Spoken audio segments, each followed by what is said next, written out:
पूज्य आदि संगीत जय सतगुरु मिलते नहीं सतगुरु में।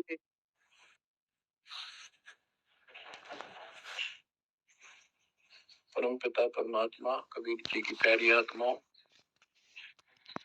परमेश्वर की असीम रजा से, अपने पिता की असीम कृपा से आज इस घोर कलयुग के अंदर अपने को धर्म कर्म करने का प्रॉपर ज्ञान हुआ, विशेष ज्ञान विधिवत और सच्चा ज्ञान, सच्चा भगवान, सच्ची भक्ति और आपको पूर्ण सतगुरु प्राप्त हुआ। जो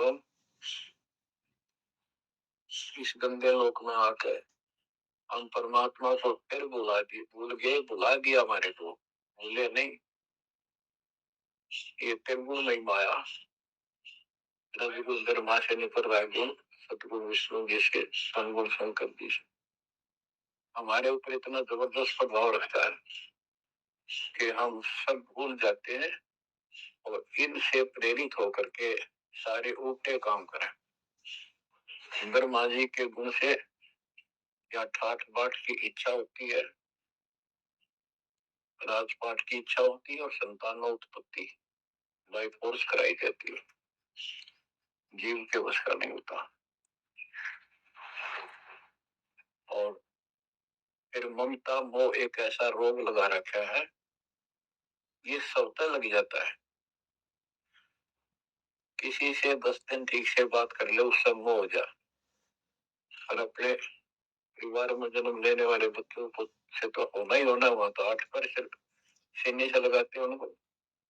तो होता क्या है, ये काल का आहार तैयार करवाया जाता है।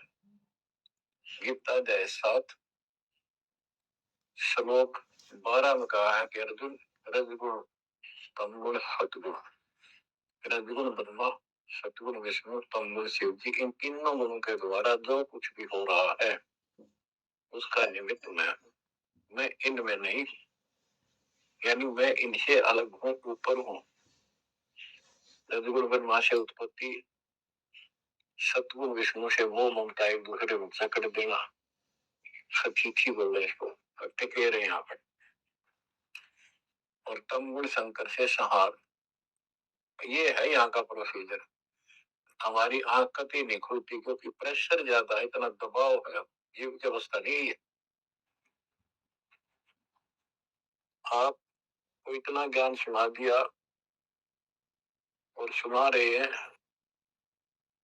इस ज्ञान से आपके अंतःकरण में ये फाइनल हो जाएगा एक दिन। क्योंकि बार बार कोई वस्तु सुनते हैं, उसका धीरे धीरे असर मिलना शुरू होता है। हम बातें सुनते हैं, सत्संग सुनते हैं, विचार मालिक के सुनते हैं, वाणी सुनते हैं, तो एक बार तो कति वैराग आ जाता है कि सचमुच बहुत गलत जगह फंस गए या कुछ भी अपना लेंगे। और उसके थोड़ी सी देर के बाद, क्योंकि और काम भी करने होते हैं, ये व्यवस्था यहाँ की ऐसी है, तो फिर शाम तक कति भूल पड़ जाती है। बस मंत्र कभी कभी याद आ जाते हैं, करने हैं। सुबह दोपहर शाम की वो नियमित सतुति भी याद रह जाती है। बाकी समय हम ज्यादातर अन्य कारोबार के सिलसिले में, रोजगार के सिलसिले में बातें करते हैं। वो फिर से थोड़ी सी भूल पड़ जाती है। फिर जब सत्संग सुनते हो फिर जागृति आती है। ये ऐसे चलेगा, चलने दो। जैसे आपको बताता हूँ, बार बार दास बताता है कि आप बच्चे स्कूल में जाते हैं, अध्यापक आता है, अपना उसका पीरियड लेता है, सबको सावधान करता है, ध्यान से सुनो, तुम लाइन में बैठ जाओ। तो हम बहुत सतर्क होके उनकी एक एक बातों को सुनते हैं, नोट करते हैं, लिखते हैं, फिर याद करते हैं। उसके बाद हम फिर खेलते कूदते भी हैं बच्चे। घर का भी काम करते हैं, माँ बाप का हाथ भी बटाते हैं, लेकिन जो स्कूल के अंदर जो बातें सुनी थी, जो ज्ञान सुना था, वो एक अलग कोने में, मन के हृदय के अलग कोने में डिपॉजिट होना शुरू हो जाता है। और उसके अतिरिक्त हम और भी काम सारे करते रहते जो पहले भी कर रहे थे। एक दिन हम विद्वान बन जाते, वो काम फिर भी कर रहे।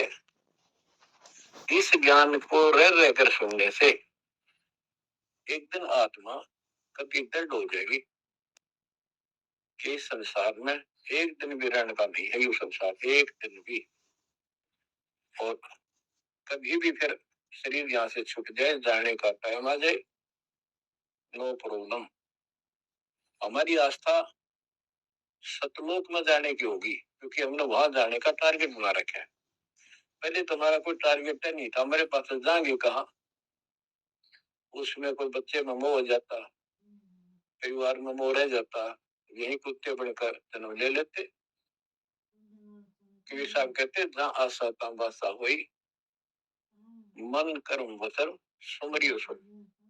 गीता अध्याय 7 श्लोक 6 में यही स्पष्ट किया है कि अर्जुन अंत समय में जो जिस भी भाव में भावित रहता है, जिसके ऊपर जिसमें आस्था रहती है, वो उसी को प्राप्त होता है। जब तक हम भक्ति नहीं करते, इस ज्ञान से परिचित नहीं होते, तो हमारा संसारिक यानी परिवार में, संपत्ति में, इसमें कभी हम जकड़े बैठे होते। एक उदाहरण दिया करते थे गुरुदेव। एक बूढ़े की मृत्यु होती, किसान था, पशु रक्षा करते थे, मृत्यु होने लगी, उसकी जुबान बंद हो गई। आसपास परिवार के सदस्य आगे, पिताजी को अंतिम टाइम आए, वो आगे। तो थोड़ी देर के बाद वो ऐसे संकेत करने लगा, ऐसे इशारा हाथ से। उन्होंने सोचा भी पिताजी कुछ कहना चाह है, हो सकता है कोई धन दाब रखा और बताना भूल गया, वो अचानक मृत्यु होगी।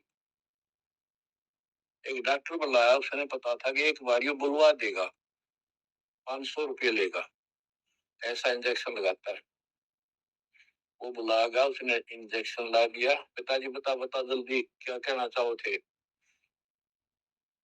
एक गाय का बछड़ा झाड़ू मुंह में दे रहा था, उन्हें खराब कर रहा था।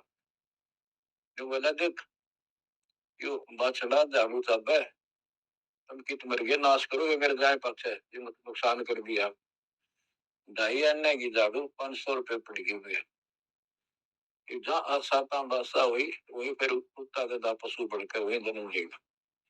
तो हमारी ये वृत्ति यहाँ से हटेगी। इस ज्ञान से अंतिम समय आप यहाँ कुछ याद नहीं आओगा। इस ज्ञान में सुनते रहे और भक्ति करते रहे, मर्यादित रहे। ज्ञान के साथ साथ यह भक्ति आपको सहारा देगी अंतिम समय में मन को उधर धकाने के लिए। वैसे नहीं लगता है बहुत ताकतवर है, ब्रह्मा विष्णु महेश मन का आधार मान रहे। ये ज्ञान और इस भक्ति की शक्ति इस आत्मा को न धका देगी ऊपर।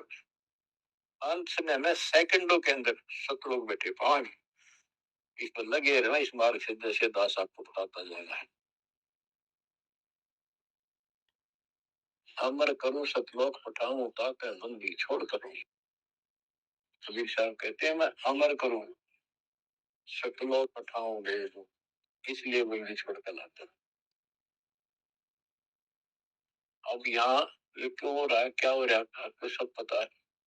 पहले तो नहीं था, पर अब पता लग गया आपको, बिल्कुल सही पता लग गया। माता पिता के सामने बच्चे एक या दो तुरंत मर जाते हैं, टक्कर मारते रह जाते हैं। हाथ कुछ नहीं आना, कई महीने वर्षों तक उनकी याद सताती रहती। हम इतने विवश हैं, हम इतने बंद में हैं, हम कुछ नहीं कर सकते, लाचार है। एक राष्ट्रपति किसी देश का या प्रधानमंत्री या अन्य कोई शख्स मानता अपने आप को, उसका इकलौता बेटा मर गया, प्रधानमंत्री, टक्कर मारा वो टक्कर।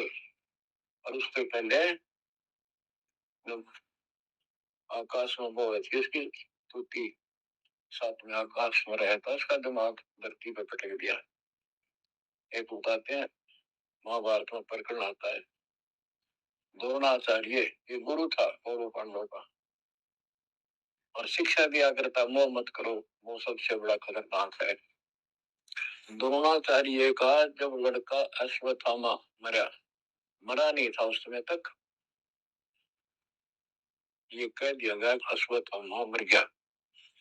वो झूठ बुलवाई गई थी श्री कृष्ण में प्रवेश काल द्वारा कि एक अश्वत्थामा नाम का हाथी था, उसको मार दिया गया। और युधिष्ठिर का बहुत विश्वास करते थे सब कि ये सत्यवादी है, कभी झूठ नहीं बोलता। तो काल ने यह चाल चाली कि द्रोणाचार्य पांडवों की सेना को मार डालेगा। बहुत जबरदस्त तीरंदाज है, बहुत गजब का शूरवीर निशानेबाज है, इसको कंडम किया जाए। तो उसको कंडम करने का तरीका अपना कि इसको एक झूठी खबर फैलाई जाए कि अश्वत्थामा का बेटा मर गया युद्ध में, फिर ये पागल हो जाएगा। ऊपर तक दुनिया गीत गाती है, जब लग गया अपने से पता लग गए तो युधिष्ठिर से झूठ बुलवा दिया कि तू यूं कह दे कि अश्वत्थामा बीते, अश्वत्थामा मर गया, तेरी झूठ भी ना होगी, हाथी मर गया ना, ये हो जाएगा। तो पहले तो युधिष्ठिर माना नहीं, फिर ये कहा कि हाथी मार दिया है तो झूठ थोड़ी है। झूठ तो थी है, जो थोड़ा पहले हम छोटे से थे तो यूं कहते अरे झूठ बोली तो ना पाप लगेगा ना ना, उंगली पर उंगली चढ़ा कर बोली थी पाप लगे, यानी अपने फार्मूले हैं, पाप तो लगेगा। तो सब ने कहा कि आपका बेटा अश्वत्थामा मर गया, रोना चाहिए। तो बोला नहीं, मेरा बेटा नहीं मर सकता, नहीं मर सकता, उसको मारने की हिम्मत किसी में नहीं है। युधिष्ठिर कह देगा तो मैं मान जाऊंगा। तब युधिष्ठिर ने कहा अश्वत्थामा थे नर नर, तो जोर तो बोल दिया, और भाई हाथी आदमी या हाथी ये नहीं कह सकता, वो मन मन में बोल दिया। तो यह बात सुनकर अश्वत्थामा थे, अश्वत्थामा मारा गया। आगे कड़े सुना था द्रोणाचार्य नरवा कुंजर कह गया, वो इतना पागल में ढाल हो गया, टक्कर मारा कति कंडल होगा, उसने हथियार भी नहीं उठा उसने। और पांडवों ने वो गढ़ जीत लिया उस साइड का जहां वो मोर्चा डटे खड़ा था। तो बच्चों ये मोह इतना जबरदस्त है, जीव के बस का नहीं है, और बनता कुछ नहीं, बचाओ कुछ नहीं। तो इसका बचाओ अब है तो ज्ञान हो, ये ज्ञान जो दास बता रहा है ये आपके हृदय जत जाती, ये कुछ भी अपना नहीं है, 100 की 100 साची है, पर मन मानना तैयार नहीं, आत्मा को दबाए रखा है। ये सब काल आहार हमसे पैदा करा जाता, जैसे कसाई बकरे पालता है, कसाई बकरे पालता है, उनके लिए सरागाह बनाता है, सुंदर तालाब बनाता है पानी पीने के लिए, उनके लिए छाया गर्मी सर्दी ओलों से बचने के लिए सैड डालता है। पहले तो झोपड़ी डाला करती थी, तो उस घास फूस के कर लकड़ी, अब तीनों का सेट बनाते पंखे लगा दिए। और ये समझो कि जैसे कसाई ने 3 पाई रखे नौकर, एक बकरे मोल ला के वहां छोड़ता है, दूसरा उनकी पालन पोषण करता है, और तीसरा उनमें से निकाल के और अपने कटवा देता, बेच देते, कसाई को सौंप देता है। ये प्रोसीजर है यहाँ पर। जैसे कसाई कभी कभी आता रहता है, बकरों को देखता है, संभालता है, तो उनके कमर पे हाथ मारता, शरीर पे, और वो उसको अपना एक बहुत हमदर्द मित्र मानते हैं, मालिक मानते हैं। देखो हमारे को कितनी सुविधा दे रखी है, पानी का, घास का, गर्मी सर्दी से बचने का। वो देखता तो हाथ मार के ऐसे है कि ये कितनी कीमत का हो गया, कितना मांस है इसमें। और वो समझते ये प्यार करे हमारे से, कसाई लाड करता है, वो भी उसको प्रतिफल में जीभ से चाटते हैं, उसका हाथ प्यार करते हैं। और कई कई तो उसके ऊपर पैर फैला कर उसको प्यार देना चाहते, सीने से लगाना चाहते। बकरे ऐसा पशु भी प्यार देते हैं, उसको अपना मांस। वो देख रहा है इसमें मांस कितना है और नौकरों को बता देता है इन इनको निकाल लो। उसका कोई रहम नहीं है, कितना लाड करो, कितने उसके गुण का, उसका उद्देश्य यही है, तो मतलब यही था उनको पालने का। कबीर साहब कहते खाई खुराक का, पहन पोशाक का, यम का बकरा पलता है। या बढ़िया बढ़िया माल खा के और सुंदर सुंदर कपड़े, ड्रेस, कटबट फैंसी के कपड़े, ये पहनेंगे वो पहनेंगे। कहते खाई खुराक का, पहन पोशाक का, यम का बकरा पड़ता है। काल के बकरे पड़न लग रहे हो तुम। इन बातों को बचो, अच्छी तरह हरदम बैठा लो एक कोने में। संसार में रहेंगे, रहना पड़ेगा, लेकिन परमात्मा की शरण में रहेंगे, मर्यादित रहेंगे। काल का कोई अटैक आप पर नहीं होगा, ना आपके परिवार पर होगा, ना किसी धन संपत्ति व्यवसाय पर होगा। ये सत्कर मान लेना। हम मर्यादा को हल्के में ले लेते हैं, ये हमारे विनाश का कारण होता है। गलती हम करते हैं, कोई काल का ऐसा अटैक आने का समय हो गया, वो नुकसान हो गया, तो भक्ति और छोड़ देते हैं, होगा सर्वनाश। भक्ति छोड़ दी, भगवान की शरण छोड़ दी, फिर कहाँ ठिकाना रहेगा। कटी पतंग हो गई, कटी पतंग का कोई अस्तित्व नहीं रहता, कुछ देर उड़ जरूर सकती है, अंत में पता नहीं कि कर पेड़, बबूल के पेड़ में उड़ कर फड़फड़ कर कपाटती है। ऐसे फंसे रह जाओगे तुम इस काल के जाल में, कांटेदार झाड़ियों, इस गंगे लो। तो बच्चों इस बात का सख्त ध्यान रखो, यदि आपने यहाँ से निकलना है, मर्यादा ना टूटे। और मर्यादा ये पता नहीं कितने प्रकार से टूट जाती है। जैसे हमने किसी को सेवा दे दी, क्या सेवा कर लो, शुक्रिया दाता का, दूरी मिली, खुश हुई, फिर कह दिया ये त्याग दे, छोड़ दी, दूसरे को दे दी। बता फिर दुख क्यों मानना,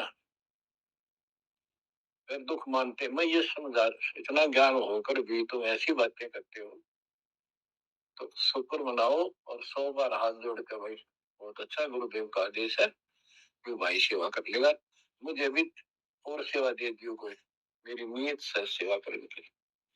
करना मिला तो अपना सबर करे, भक्ति करे, सत्संग में जाओ। 100 सेवा है असल में करने वाले, बहुत सी सेवा होती है। तो एक बात का बंद कर नहीं बैठना चाहिए।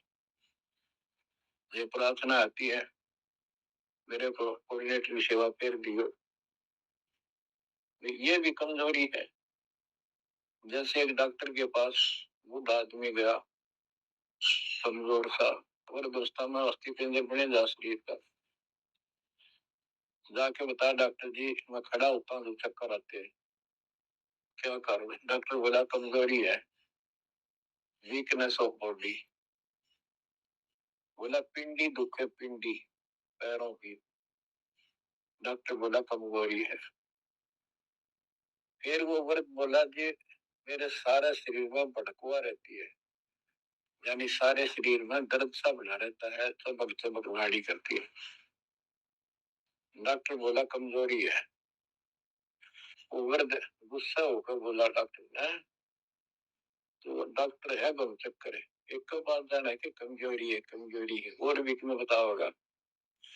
डॉक्टर बोला ये भी कमजोरी है, this is also due to weakness. जो क्रोध भी कमजोर आदमी ने घनाया कर, यह भी कमजोरी है। तो बच्चों यह सारी कमजोरी है जो मर्यादा से नारी हटकर करूंगा, चाहे कुछ भी करिए। मर्यादा को हल्के में ला लो। जैसे हमने इतने सारे नियम बना दिए, भक्ति करनी है तो इनका पालन करना पड़ेगा, नहीं तो फिर गधे बनकर कुमार के नियम में चलना पड़ेगा। एक कदम भी अपनी मर्जी से नहीं जा सकते, बैल बनकर नाथ डल जाएगी, छत्तर बनकर बग्गी में जोड़े जाओगे रेडी में, फिर चलेगी क्या आपकी मर्जी? असंग तन मृत्या हो गए जीवित क्यों ना रहे, दुआ दस दर मद मैल मत बोरे, बोर ना दे धरे। तो बच्चे जीवित मर लो, इन बातों को छाती में धर लो, हृदय में बैठा लो, कति मस्तिष्क में। ये संसार आपका नहीं है, ये परिवार आपका नहीं, ये संपत्ति या कार कोठी तेरी नहीं, गरीब काया तेरी है नहीं, ये माया कहां से हो। चरण कमल में ध्यान रख, इन दोनों को खोल, इनको भूल जा, अपने गुरु जी के चरणों में ध्यान रख, उनके बताए दिशा निर्देश के आदेश से आधार से अपना जीवन निर्वाह कर। बच्चों आंख खोल लो, बार बार ये बातें बताई जाती है, जब ऊख चुप हो जाएगी फिर तो रोना शेष रहेगा, नथिंग एल्स। किस मार्ग में अहंकार इंसान को मारता है, किस चीज में अहंकार करो, माया होगी तो अहंकार होगा, कोई पोस्ट पद ठीक सी होगी तो अहंकार होगा, शरीर स्वस्थ है थोड़ी सी जान अहंकार हो गया, एक परिवार में 5-4 लाठी ठानिया हो गए तो अहंकार हो गया, और अपने बॉडी की ताकत का अहंकार, और भी सैकड़ों कारण है जो इंसान के मन में दोष पैदा हो जाता है। तो ये इंसान का सबसे बड़ा खतरनाक शत्रु है। परमात्मा को अहंकार पसंद नहीं, और छोटी मोटी गलती को माफ कर सकता है। रावण था जिसे अहंकार नहीं छूटा, 10 मस्तक सर भी काट दिए, 10 बार काट दिए तो वापिस दे लिए, ले भाई। ये सारा कुछ खेल कबीर साहब का किया, सारा कुछ ये आत्मा परमात्मा की है, चाहे आज राक्षस है, चाहे कोई कसाई है, चाहे देवता है, चाहे ब्रह्मा विष्णु महेश है, चाहे कीड़ी आती छोटे जीव है, कोई स्त्री पुरुष है, बालक बच्चे जीव जंतु सब उसके हैं। काल चाहता भक्ति से खत्म हो जा, ये भक्ति में इनकी आस्था खत्म हो, मालिक चाहता है इनकी भक्ति में आस्था खत्म ना हो, फिर कति गए काम क्या है। जो भी जैसी साधना मालिक के नाम पर बैठ कर कहीं कर रहा है, उसके पिछले संस्कार से, उस भक्ति से जो उसको मिलना है, उसके साथ साथ परमात्मा उसको सहारा देते।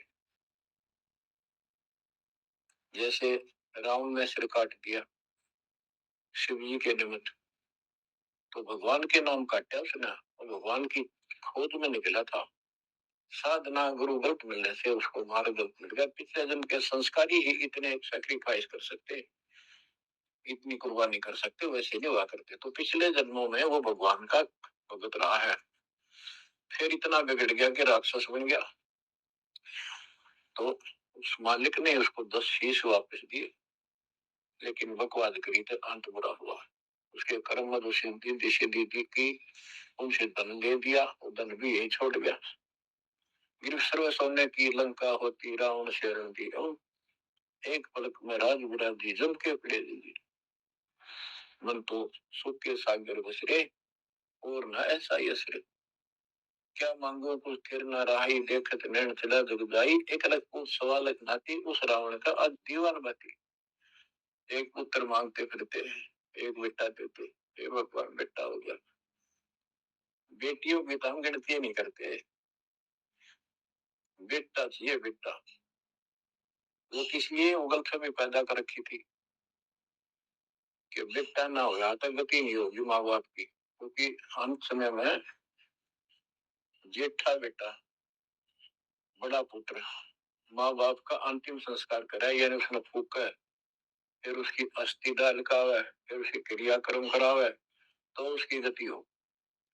और जिसका बेटा नहीं उसकी गति नहीं हो सकती। उसको तो संतान वाला मानते भी को नहीं, मना नहीं करते थे। अब तो ये चांदना होगा, रोशनी होगी, बेटा बेटी है। कभी मूर्खता का काम था, लेकिन काल ने तो उनकी पढ़ाई पढ़ानी, उनका रास्ते डालना, वो होना एक परंपरा बनाकर बैठ गए। वो एक लकीर या फकीर होंगे। जैसे राजा दशरथ का सबसे बड़ा बेटा रामचंद्र था, उसको राज दे दिया। और बच्चों फिर उसको वनवास देना पड़ गया मजबूरी में। रामचंद्र जी वनवास में चल पड़े। राजा दशरथ का इतना मोह था अपने बच्चों में, रामचंद्र में विशेष, और जो बिछुड़ा उसमें ज्यादा हुआ करे। तो जो चल पड़ा, महल को ऊपर चढ़ कर देखा, दिखता रहा पर नहीं दिखा। तो चौबारे की अटारी पर चढ़ गया। चौबारे पर चढ़ कर जहां तक उससे दिखा, फिर मुंडेर पर चढ़ गया, एडी ठाई गिर गया, वहां से जमीन पर गिर गया, गिरते मर गया। अब रामचंद्र वापस नहीं आया। उसका अंतिम संस्कार किसने कराया? वो पूछने वाला वे मंदबुद्धियों ने जो दुनिया को भ्रमित क्या करते थे, किसी की अकल वहां नहीं गई वहां तक। जेठा बेटा था ही नहीं, फिर उसके अंतिम संस्कार किसने करे? दूसरा न करे होंगे। तो ये बात कहने की है, तो इसका वो उसकी गति हुई नहीं। बेटा होते हुए भी अंतिम संस्कार नहीं कर सका। तो इन भक्तों ने छोड़कर सतगुरु कबीर साहब द्वारा जो ज्ञान दिया है, इस पे हो जाओ। देखो हमारी सारी बात उल्टी है। भक्ति मार्ग में बेटा है बेटी है, अच्छी बात है। परमात्मा के चरणों में लग गए दोनों, तो हम तो बरी से हो गए, क्यों भगवान आप पर खड़ा हो गया। और बेटा भक्ति नहीं करता, बेटी करती है, तो एक ओबली का नहीं हो बेटा किसी काम का। कबीर साहब कहते हैं, राम रटत कन्या बली, शक्र बलाना पूत, छेरी के गलगल तना, छेरी के गलगल तना जिसमें दूध न मूत।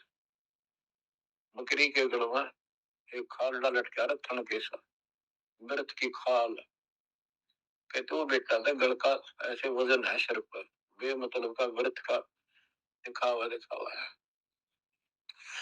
और बेटी अच्छी, राम रटत कन्या बली, सकट बुलाना पूत है। तो बच्चों ये जातम मार्ग है, इसमें सारी बातें पहले से विपरीत है। देखो बेटा ना होगा, बेटी बेटी होगी, तो यहाँ सृष्टि नहीं चलेगी। और बेटी बेटी होगी, बेटा नहीं हुआ तो भी दिक्कत संसार की सृष्टि में आ सकती है। बाकी भगत का कोई फर्क नहीं पड़ेगा। इन बातों को जो दास कहता है, इनको एक सामान्य बातें ना समझना, निष्कर्ष है इस जीवन का।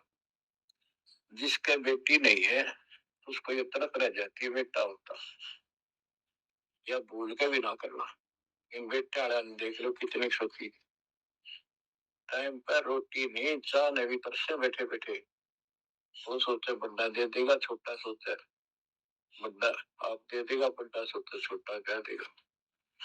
बड़े बेटे आंखें में आंसू उठ जाएंगे। और बेटी आखिरी सांस तक प्यार देती है अपने माँ बाप को। एक आदि ने कमी बात कह नहीं सकते, तो किसी के बिना होती हो तो आत्माएं नष्ट होती है। आखिरी सांस तक। यहाँ भी हमने देखा, जैसे लड़की रोटी खा रही है और लड़का वैसे बैठा था। माँ ने कहा बेटा वो सामान लाटा कर रोटी तैयार बनाऊ भोजन।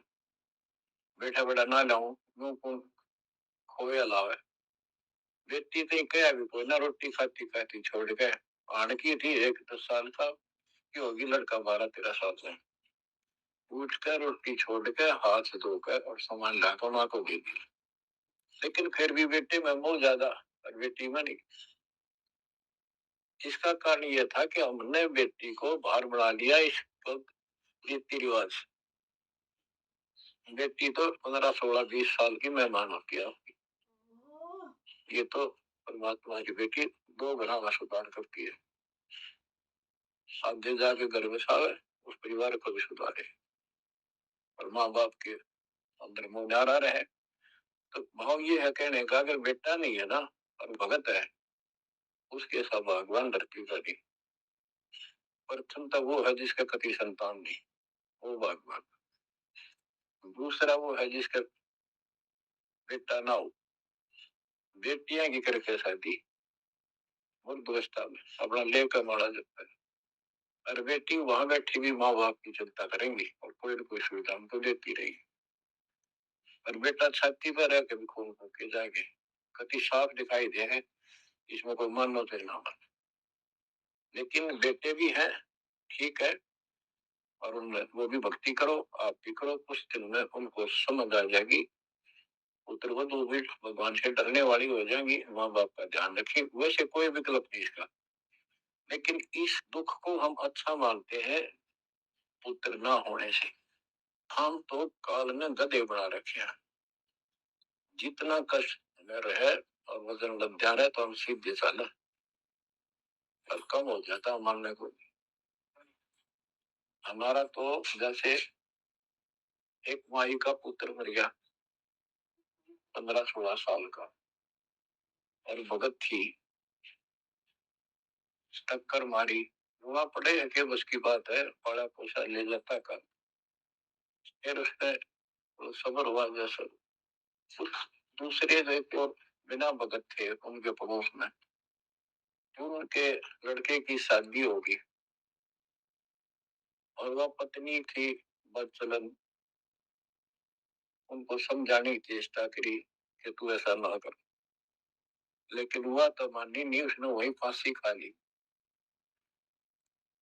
अब वह भी मर गई और वो बेटा भी जेल में और वो सारे जेल में। वो दहेज के कारण, एक बेटा था ऐसे ही, उसने बहू को प्रताड़ित किया दहेज लेने के लिए। गरीब घर की लड़की थी, उसने सुसाइड कर लिया। वैसे सुसाइड करना कोई विकल्प नहीं है, इसे गंदे आदमी को छोड़ कर कुमारी रह ले, अपने घर पर बैठ जा। तो उस बेटे के कारण माँ बाप ने भी सजा हुई, बहनों तक भी जेल होगी। इसे बेटे ने क्या फूका है, ईसा तो पहले मर जाता था अच्छा था। लेकिन हम इस बात को मानने को तैयार नहीं है, ना मानने में जो क्या कर लोगे, काम तक आ गया मारे जाओ टक्कर। तो कहने का भाव ये है कि इन विचारों से अपने मन को सेट रखो, परमात्मा जो करता है वो सही करता है।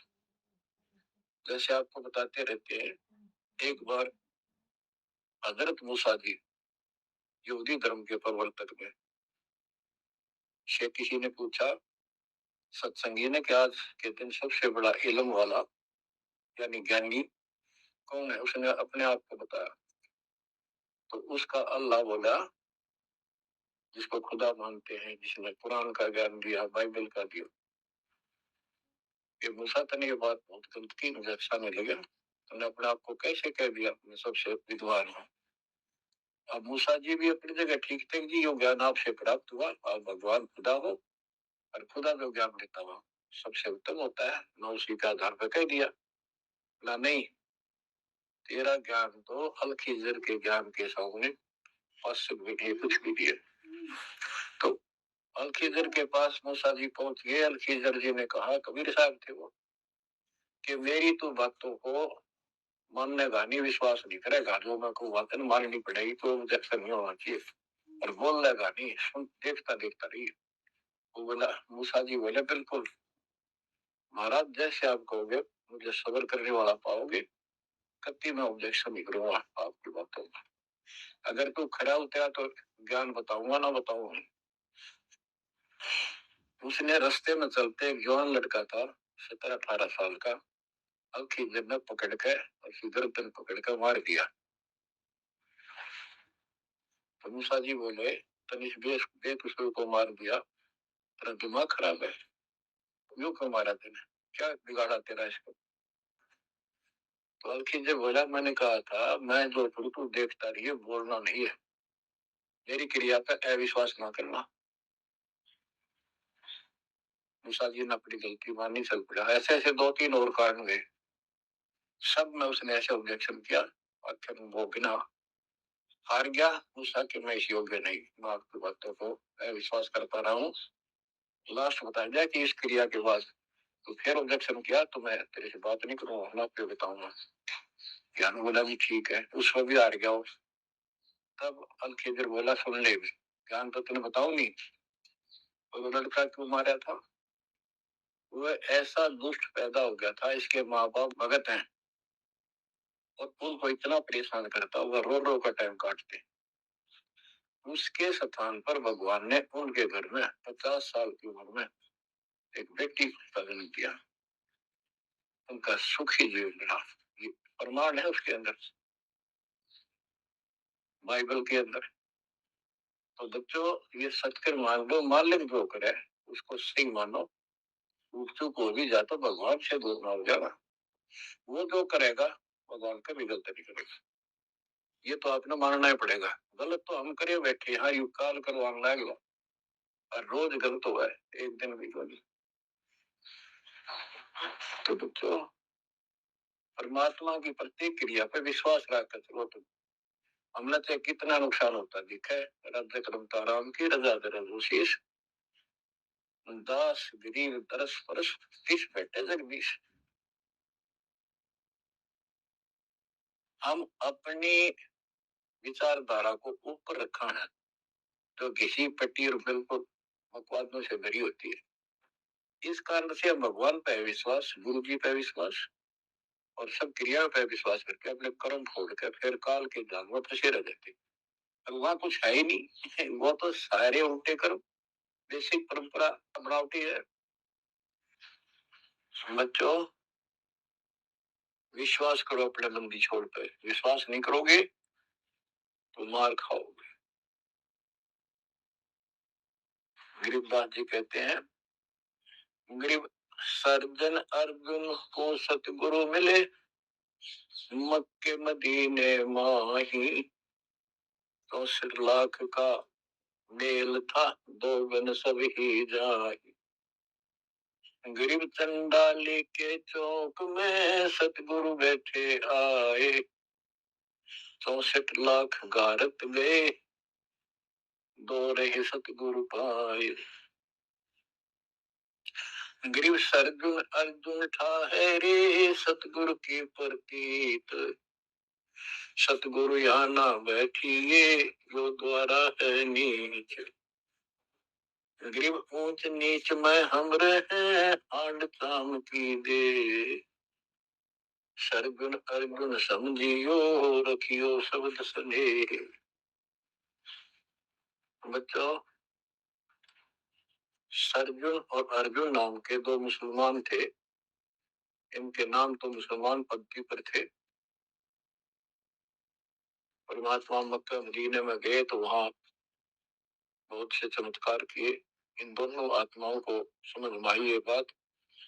फिर ये सारी संगत में वहां मुसलमान थे, 2 वक्त मुसलमान हुए।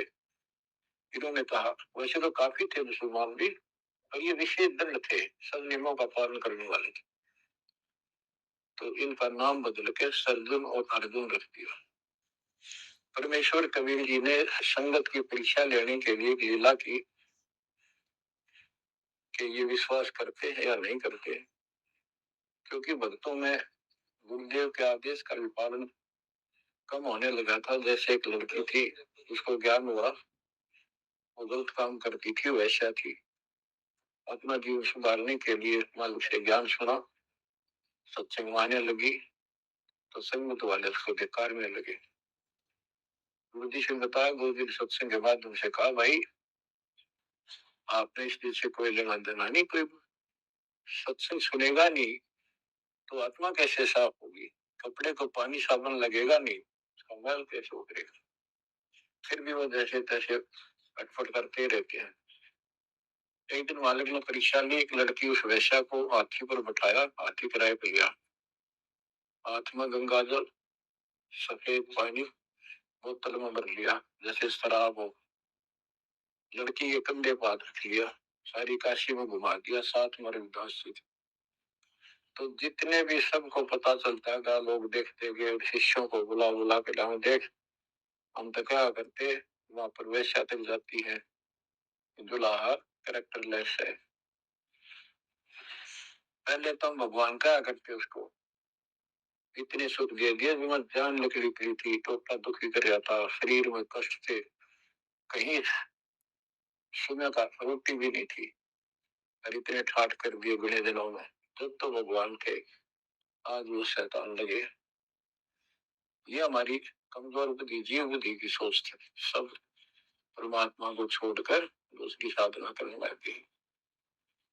गरीबदास जी कहते, बड़ुआ बड़ुआ सब कहे कोई ना जाने खोज, क्यों ऐसे किया था उस बालक ने, इसको कोई नहीं समझ सका। दास गरीब कबीर कर्म बट सर का बोझ, कि वो इतने शिष्य बना लिए थे, उसका भार गुरु पे होता है उनको पार करने का। अब वो सारे नकम्मे हो गए थे, अविश्वास कर रहे थे, मर्यादा का पालन नहीं करते थे, तो एक का झटके में सारे आपा पड़ गए, वो भार सारा उतर गया। तो उस समय अर्जुन सज्जन बाहर गए हुए थे, उनका ड्यूटी लगाई थी, तू जाया करो मुसलमानों के मेला में और समझाओ लोगों को। तो मक्का मदीना से ही आए। उस समय सारी लीला हो चुकी थी, और कबीर साहब उनकी परीक्षा के लिए उस दिन भी उस लड़की के घर जा बैठे, वैश्या के आंगन में। अर्जुन सज्जन को बताया कि गुरु जी तब वही कति गिर गए, जुल्म कर दिया सरेआम, वैश्या के साथ साथी में घूम रहे थे, शराब पी रहे थे। अर्जुन सज्जन को विश्वास नहीं हो रहा था कि ऐसी क्या बात कर रहे हो, ऐसी बात कहने से पाप लगता है गुरु जी के प्रति, तुम ये बोल क्या रहे हो। तो एक बोला, मैं अभी देख कर हूँ, आज भी वहीं बैठे ना, एक ही न तो जा देख ले, देख लो जाके। वो दोनों वहां गए, परमात्मा बैठे थे, लड़की पैर दुबारी, गुरु जी बैठे चारपाई पे, बेटी बैठी नीचे।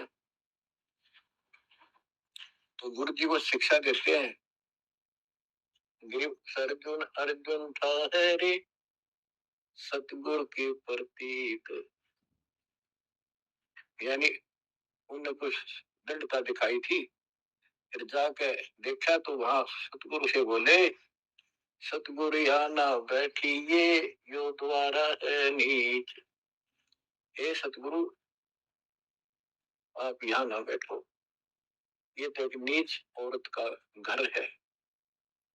परमात्मा बोले, गरीब ऊंच नीच में हम रहे, ये हाड चाम की दे, तुम्हारी हाड चाम की दे है, इसकी बुरी।